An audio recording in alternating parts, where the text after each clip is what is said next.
চলুন আজকে দেখব এলইডি স্মার্ট বা গুগল টেলিভিশনে কিভাবে ডিশ লাইন স্ক্যানিং করতে হয়। কথা না বাড়িয়ে আমরা প্রথমেই দেখব এট ফার্স্ট আমাদের যে কাজ সেটা হচ্ছে কেবলটাকে কানেকশন করে নেওয়া। ডিশ লাইন কেবলটাকে কিভাবে কানেকশন করতে হয় এবং কোন পোর্টে কানেকশনটা করতে হবে। আমরা চলে যাব সেটিংস অপশনে। এখানে যে অল সেটিং আছে আমি যাব অল সেটিংসে। চ্যানেল অ্যান্ড ইনপুটে আমি ওকে করব, নেক্সট চ্যানেল আবার ওকে করব, অ্যানালগ ওকে করব, এরপরে চ্যানেল স্ক্যান ফাইনাল ওকে। এখানে কিন্তু অ্যানালগ চ্যানেল স্ক্যানিং হচ্ছে অলরেডি। যতগুলো চ্যানেল ডিশ লাইন আছে প্রত্যেকটা চ্যানেল এখানে স্মুথলি এখানে স্টোরেজ হয়ে যাবে। এটা 100% কমপ্লিট হয়ে গেছে অলরেডি। তো এখন কিন্তু হচ্ছে আমরা ডিশ লাইনের প্রত্যেকটা চ্যানেল এখানে দেখতে পারবো।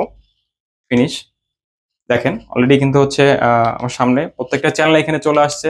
এখন এখানে যে চ্যানেলের বাটনগুলো আছে আপনি একটা একটা করে বাটন প্রেস করলেই কিন্তু প্রত্যেকটা চ্যানেল দেখা যাচ্ছে। এখন ধরেন আপনি ডিশ লাইনটা আপাতত হচ্ছে দেখবেন না, ইউটিউব দেখবেন, তখন কি করবেন?